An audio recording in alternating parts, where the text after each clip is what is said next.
Zerbitzu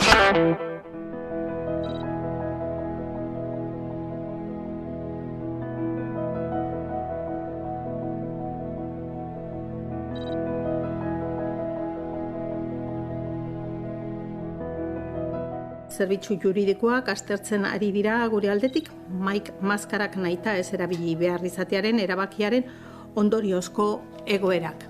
Baina, funtsean, esan bezala, ulertzen dugu, Euskadik duen egoera, bai osasun sistemaren egoera, bai epidemiologikoki bizitzen ari garen egoerak ez ditula eskatzen atzo bai nahita nahiezko agertu ziren neurriak.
Bizkaiko kostaldera pelet plastiko bolatxoak iritsi dira dagoeneko.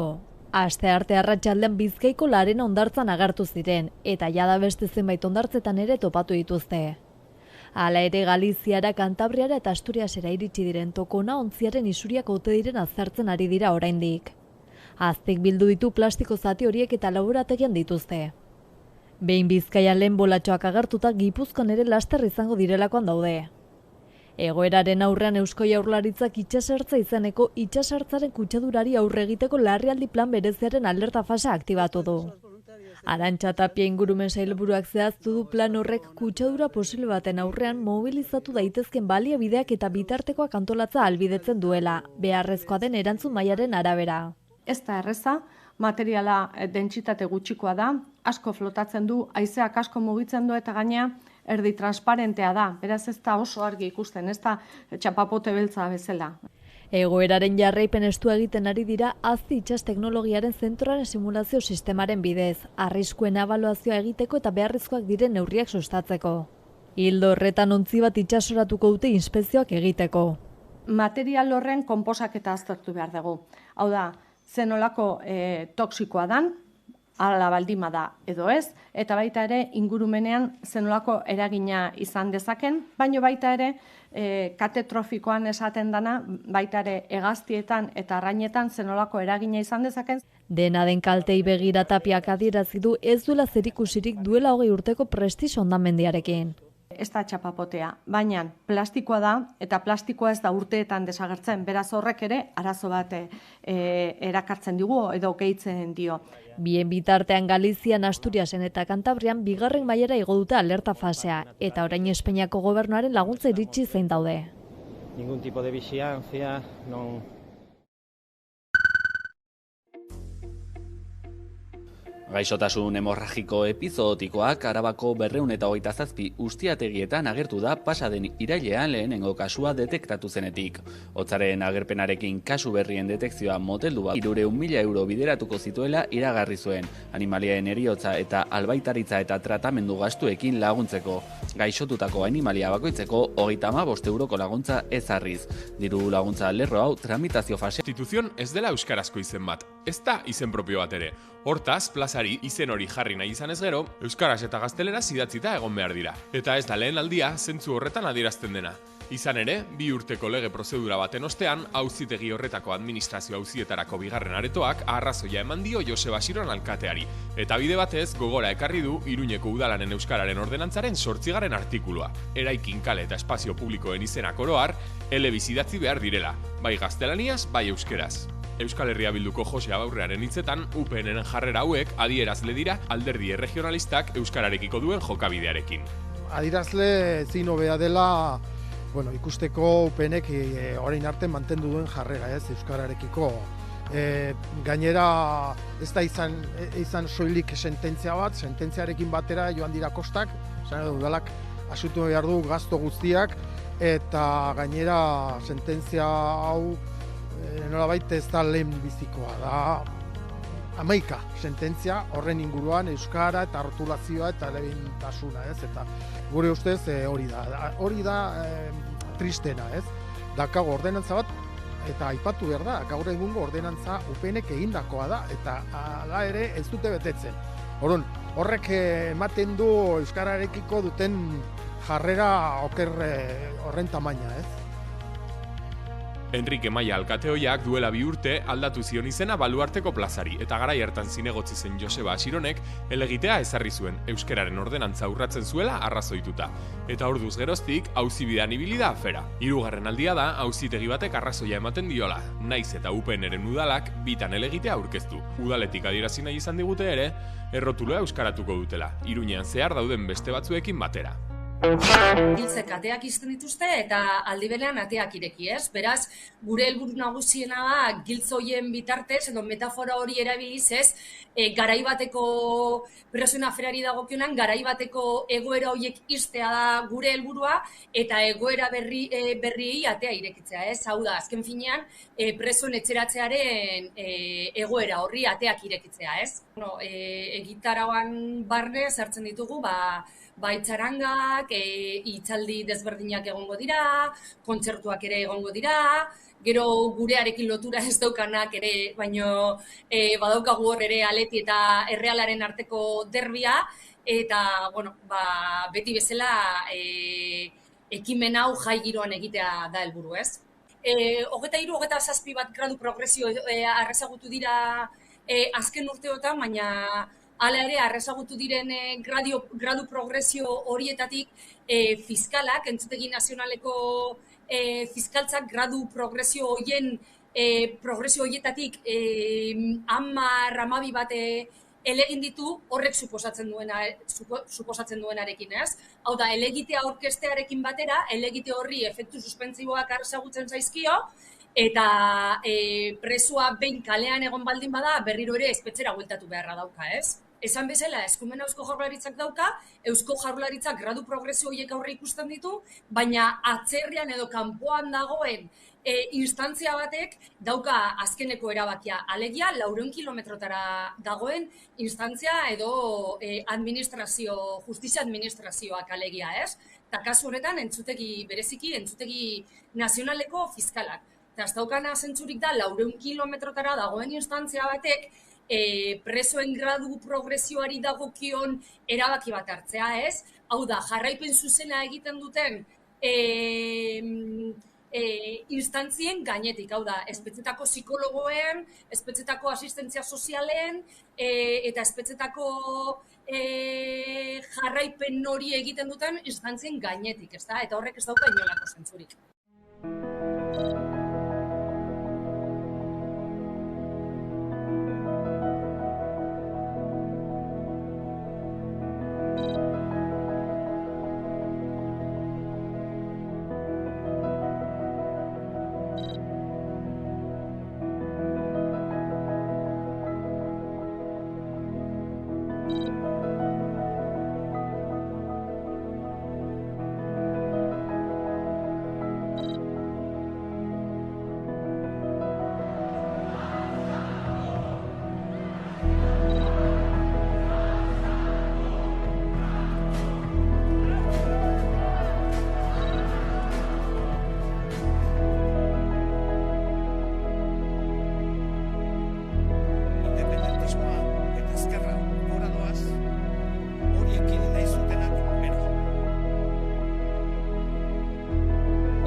Martxoak 3 elkarteak 25 urte beteko ditu 2024an. Jada mende laurdena igaro da 1976an Gasteizen poliziak hildako 5 langile gasteiztarren memoria mantentzeko elkartea sortu zenetik. Lehenengo egunetik hasi zen borroka. Egia da duela 25 urte azkenean ofizialki sortu zurtera elkarte bat eragiteko ahalmena ematen zietelako, baina berez askoz aurretik sortu zen borroka. Oda nire aitaren, nire osabaren belaunaldikoek eta aramatzate, 56 urte borrokan. Aurtengoa bai, 1976ko sarraskia oroituko duen memoriagunea martxan jarriko den urtea izango dela, espero du elkarteak. Ea benetan aurrerapenak egiten diren, behar den lehenengo gauza da eraikuntza erortzen ari da. Ez dago hor eser eraikitzerik baldin eta aurretik ez den egiten berregituratze edo prozesu handi bat. Eta gero, hasi behar da, elkarlanean zehazten hor barruan zer egongo den. Memoria gunea kudeatuko duen fundazioaren parte izango da Martxoak 3 elkartea. Memoria Gara elkartea, Eusko Jaurlaritza, Arabako Aldundia, Gasteizko Udala eta Elizbarrutiarekin batera. Lanean hasi ahal izateko dena den, Eusko Jaurlaritzaren Gogora Institutuarekin 2 urteko atzerapenarekin datorren hitzarmena sinatu behar dute lehen. Hitzarmen horrek ahalbidetuko du herri mugimenduak, bai Memoria Gara eta bai Martxoak 3 elkarteak eta Gogoraren arteko, Eusko Jaurlaritzaren arteko hartu emanak horizontalak izatea, eta elkarlan bat eraikuntza hori egiteko, memorial zentro hori sortzeko. Guretzat ezinbestekoa da elkarlan hori, ezinbestekoa da herriaren partaidetza. Behin hitzarmena sinatuta, herri eragileen parte hartzea bermatua izango da, eta lanean hasi ahal izango dira.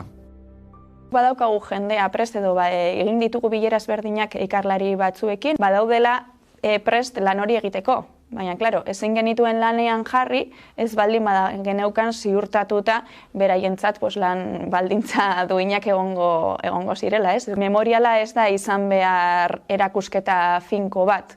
Guretzat memoriala izan behar da ikerkuntza zentro aktibo bat, memorian geroz eta gehiago sakontzen duena. Bien bitartean, erakunde publikoek zein Elizak Fundazioaren eraketan aurrera pausoak emateko esperoan daudela, Martxoak 3 elkarteak hildakoen eta langile borrokaren oroitzapena berreskuratu eta mantentzeko lanarekin jarraituko du 25 urte betetzen dituen 2024an.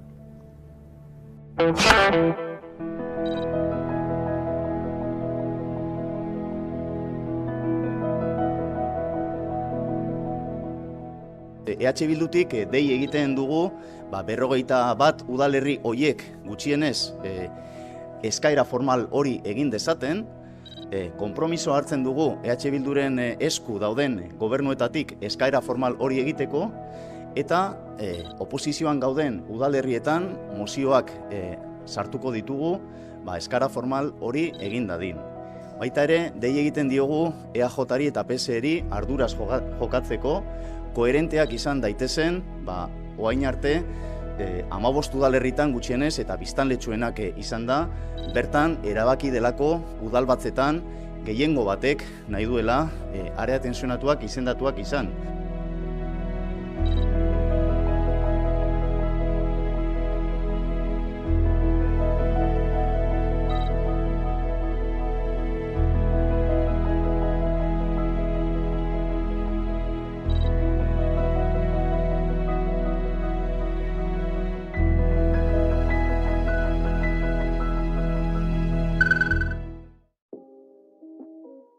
Alaba Bus eta eskualdeko garraiorako bat txartel anonimoa duten erabiltzaileek 50% deskontua eskuratuko dute otsailaren 1 aurrera. Aldundiak jada ezarritako 20% deskontuari Espainiar Estatuko Gobernuak onetsitako 20% gehituko zaio data horretatik aurrera. Neurria urtebete egongo da indarrean 2025ko urtarrilaren 31 arte hain zuzen. Honekin batera bat txartel pertsonalizatua duten bidaiariek 72% arteko deskontuak eskuratuko eskuratu ahal izango dituzte. Arabako Foru Aldundiak ohiko bidaiariak saritu nahi ditu horretarako deskontu progresiboak barneratzen dituen sistema bat ezarriz. Modu honetan, hilean 20 bidai edo gutxiago egiterakoan, erabiltzaileek 162ko baria izango dute.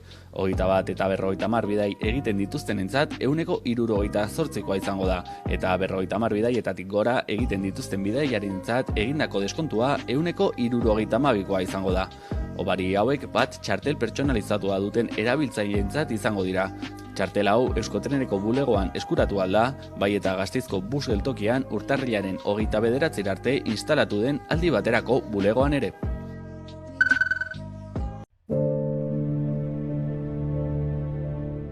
Euskal Herriko pentsiodunen mugimenduaren arabera, 79 udalek babestu dute jada gutxieneko pentsioak 180 euroraino osatzeko mozioa. Beste 18 atzera bota dute eta 5 ez dute bozkatu udalez kanpoko gaia delakoan.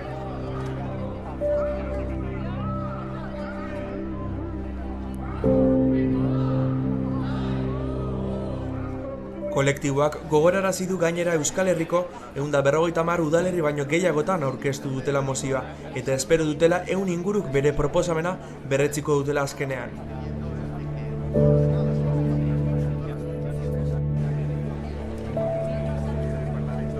Pentsiodunen kolektiboa astelehenero kontzentratzen hasi zen 2018ko urtarrilaren 15ean, eta ordutik ez ditu asteroko mobilizazioak eten besteak beste 180 euroko gutxieneko pentsioa aldarrikatzeko.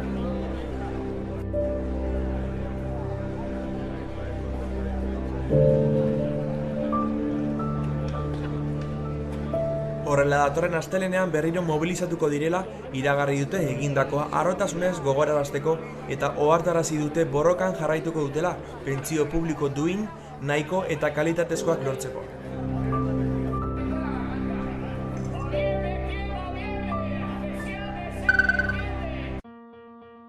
Nafarroako gobernuak gaur aurkeztuko ditu 2024 urterako aurrekontuak. Gastu sabaiaren igoerarekin 75 milioi eurotan handituko dira aurreko urtekoekin alderatuta. 110ko hazkundea izanen dute exekutiboko aurrekontuek, eta zerbitzu publikoi begirako inbertsioa izanen dute helburu nagusienetako bat. Gastuan gehien igotzen den departamentuetako bat osasunekoa da, batez ere inflazioarengatik puzten den lehenengo kapituluaren erruz, alegia pertsonalaren partida. Jose Luis Arasti kontseilariak joan den urriaren bueltan aurre ikusten zuen zifra baino pixka bat altuagoa izanen da azkenean, eta 5.800 milioi inguruan kokatuko da 2024 ekitaldirako aurrekontua. Gobernuko alderdiek akordioa itxita duten arren, EH Bildurekin adostasunera iristea geratzen zaio txibiteren exekutiboari. Eta naiz eta negoziazioak bide honetik doazen, oraindik ez da akordio osorik itxi. Hala ere, ez da sorpresarik espero alde horretatik, eta alderdi subiranistak aurreko urteko aurrekontuen bidean adostasun batera iristea espero da. Inolako azken orduko sorpresarik egonez ezean, aurrekontuak parlamentuan onartuko dira datorren martxoaren 7an. Kontsumo elektrikoak bere puntu baxuenean itxi zuen 2023a. Beherakada ezin zaio kausa bakar bati egotzi. Espainia osoan gertatukoarekin bat dator, eta merkatu elektrikoan izandako sakoneko aldaketa batzuk islatzen ditu.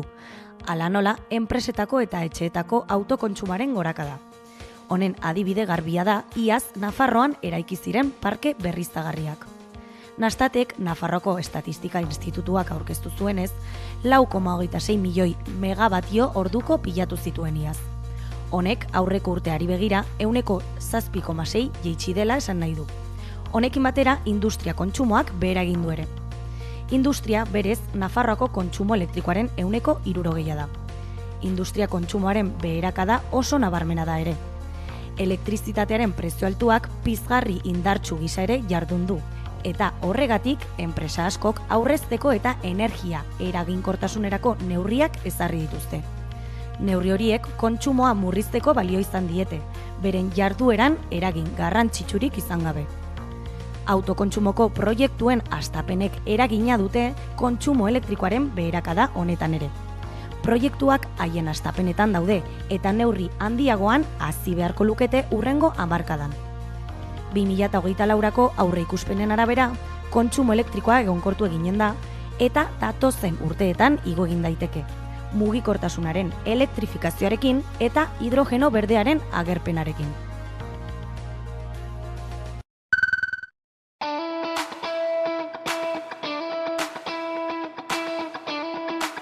Gasteizko hiri autobusetan izan den 2024ko lanuzte partzialak gidarien erabateko jarraipena lortu du.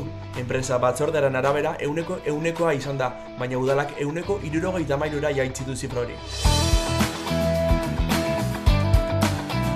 Enpresa batzordeak jakitera eman duenez lanuzte horretan gutxieneko zerbitzuak bakarrik ibili dira, hau da lan egun batean programatutako autobusen 30% zehazki.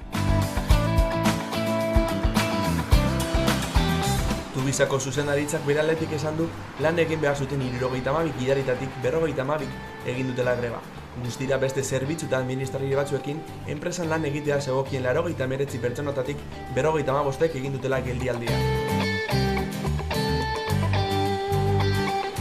Azken mobilizazioa lanuzte sorta baten lehena izan da, izan ere hilabete osoan geldialdiak deitu dituzte, astelenero, asteazkenero eta ostiralero 5-etatik 9-etara udalarekin akordiorik lortu ezean. Hala ere Tubizako zuzendaritzak eta batzordeak akordioa lortzeko borondatea agertu dute berriki. Ildo horretan, udalak sindikatuei proposamen berri bat helarazi die. Sindikatuko ordezkariek jakitera eman dutenez, lehen begiratuan eskasa iruditu zaie balorazioa, baina datozen orduetan ondo aztertu eta erabaki bat hartuko dute.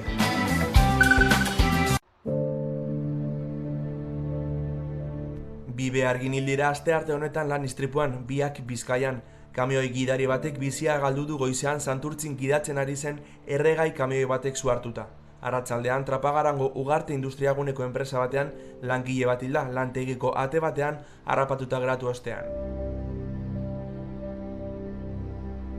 Santurtziko ezbeharra N654 errepidean gertatu da, Mamarigako tunelen aurretik eta Santurtziko mendateko sarrera itxita egonda pare bat orduz, ibilgailuak bidea trabatzen zuelako. Suhiltzaileek ezin izan dute ezer egin gidaria erreskatatzeko, heldu zirenerako hilda baitzegoen. Sua itzali eta ibilgailua bidetik atera dute jarraian. Gidariak ibilgailuaren kontrola galdu eta errepide alboko ezia jo zuen, kolpearen ondorioz hartu zuen su kamioiak eta gidariak ezin izan zuen kabinatik atera. Trapagarango ezbeharra Ugarteko industriagunean izan da, suhiltzaileak eta ambulantzia bat bertaratu arren ezin izan dute zer egin behargina salbatzeko. Lantegiko ate batean harrapatuta gelditu baitzen. Aurten lanean ari zirela hildako lehen langileak dira, iaz laben zenbaketaren arabera 58 izan ziren, horietatik 10 garraiolariak. Sindikatuaren iritzi sektore horretan gertatzen diren lan istripu gehienak saihestu daitezke borondate politikoarekin.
Zaregiko provintzietan guren bestea berasa, Jeben gure siberosokuan gazte plantatzen maskada. La la la la la la la la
irabazle irtetzen dena, jaietako egun batean Gasteizko txosnetan jotzeko aukera izango du. Horretaz gain, talde irabazleak ere 500 euroko saria jasoko du. Aurten ere, Gazte saria izango dugu, 200 euroko saria eta Gasteizko txosnetan jotzeko aukera irabazteko aukerarekin.